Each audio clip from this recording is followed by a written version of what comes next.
नमस्कार विद्यार्थी मित्रांनो, आतापर्यंत आपण हवामानशास्त्रामध्ये हवेचं तापमान, दाब, वारे, विशेषतः ग्रहीय वारे, वातावरणीय अभिसरण पाहिलं। या सर्व चर्चेशी संबंधित काही महत्त्वाच्या संज्ञा आहेत, काही इम्पॉर्टंट टर्मिनॉलॉजीज आहेत, त्या आपल्याला आज समजून घ्यायच्या आहेत। चला तर बघूयात काय आहेत त्या संज्ञा। एकूण 6 महत्त्वाचे मुद्दे आपल्याला अभ्यासायचे आहेत। लक्षात घ्या कोणते। डॉल्ड्रम कोणता आहे? डॉल्ड्रम, ज्याला इंग्रजीत मराठीत सेम शब्द आहे। त्यानंतर आहे आंतर उष्णकटिबंधीय केंद्रीभवन पट्टा, इंटर ट्रॉपिकल कन्व्हर्जन्स झोन, ज्याला थोडक्यात आपण म्हणतो ITCZ। त्यानंतर आहे अश्व अक्षांश, हॉर्स लॅटिट्यूड। त्यानंतर आहे गर्जणारे 40 वारे, ज्याला आपण इंग्रजीत म्हणतो रोअरिंग 40s, खवळलेले 50 वारे, फ्युरियस 50s, किंचाळणारे 60 वारे, श्रीकिंग 60s। या 6 शब्दांचा अर्थ काय तो आपण आता पाहूया। सुरुवात करू आपण डॉल्ड्रम पासून।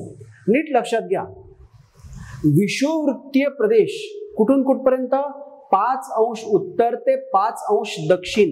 नीट लक्षात घ्या, या 5 अंश उत्तर ते 5 अंश दक्षिण या 2 अक्षवृत्तांच्या दरम्यान आपल्याला वारा वाहताना आढळत नाही। जर तुम्ही नीट लक्षात घेतलं तर इथे हवा काय झालेली आहे? वर जाते। हवेचा कोणता प्रवाह आहे? ऊर्ध्वगामी प्रवाह। सो हा 5 अंश उत्तर ते 5 अंश दक्षिण या दरम्यानचा शांत हवेचा पट्टा म्हणजे डॉल्ड्रम होय। काय आहे डॉल्ड्रम? डॉल्ड्रम हा हवेचा शांत पट्टा आहे किंवा शांत हवेचा पट्टा, म्हणजे तिथे आडवी हालचाल वाऱ्यांच्या स्वरूपात आढळत नाही। कुठे आहे हा पट्टा? विषुववृत्तावर 5 अंश उत्तर ते 5 अंश दक्षिण दरम्यान। त्यानंतरचा दुसरा मुद्दा बघा, ITCZ, inter tropical convergence zone. हे काय आहे बघा?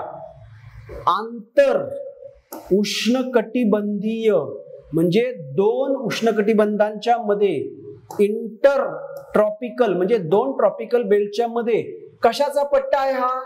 केंद्रीभवन, म्हणजे वारे केंद्रित होण्याचा पट्टा जो आहे त्याला आपण म्हणतो ITCZ।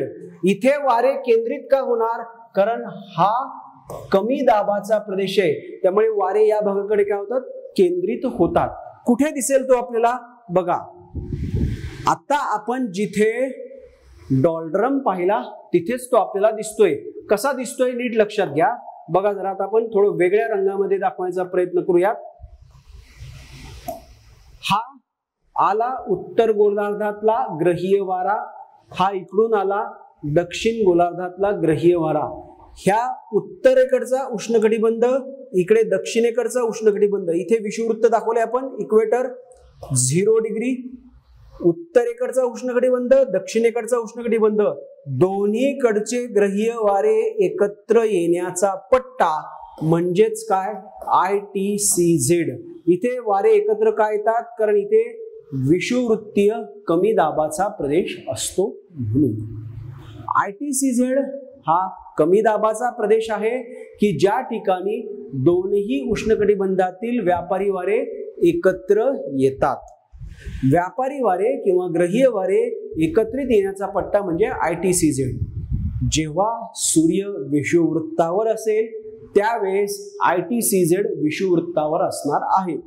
पण सूर्याच्या भासमान भ्रमणामुळे जून महिन्यात सूर्य कर्कवृत्तावर, डिसेंबर महिन्यात सूर्य मकर वृत्तावर असतो।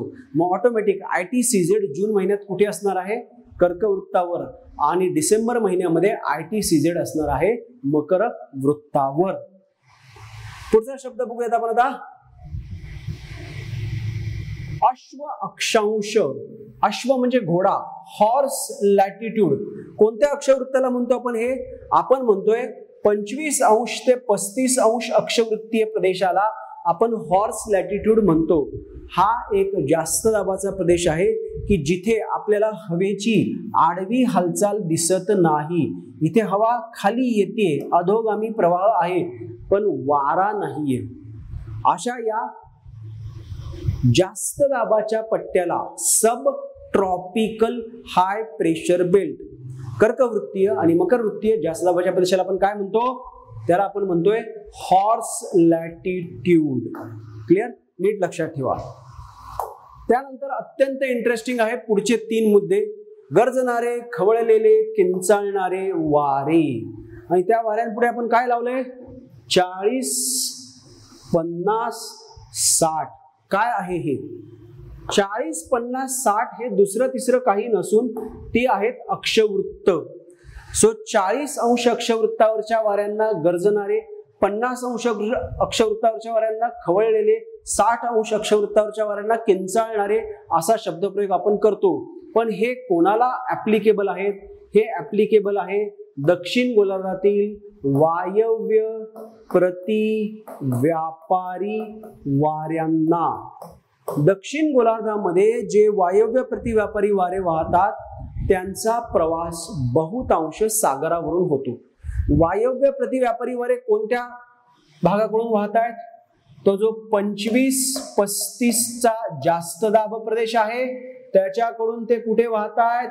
60-70 कमी दाबाच्या प्रदेशाकडे वाहतात. म्हणजे त्यांचा प्रवास कुठून सुरू झाला बघा? 35 पासून सुरू झाला ते 60 पर्यंत त्यांचा प्रवास असणार आहे. सो दक्षिण गोलार्धात जर आपण विचार केला तर आपल्याला काय दिसतंय? हे पहा, हे आहे दक्षिण गोलार्धातलं 35 अंश अक्षवृत्त.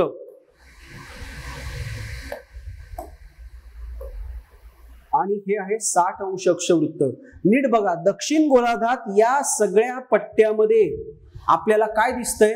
तर हा दक्षिण अमेरिकेचा थोडासा भाग सोडला, ऑस्ट्रेलियाचा थोडासा भाग, टास्मानिया बेट आणि न्यूझीलंड जर सोडलं तर सरसकट सगळा समुद्र आहे. आपण मागे पाहिलं समुद्रावरून वारा वाहताना वाऱ्यांना अडथळा नाही, घर्षण कमी, वारा वेगात वाहतो. सो होतं काय? या 30 पासून सुरुवात केली व्हायला, वायव्य दिशेकडून तो वाहतोय आग्नेयेकडे. हा झाला वारा, वायव्य प्रतिव्यापारी वारा, ज्यांचा प्रवास सगळा कशावरून होतोय बघा? समुद्रावरून होतोय.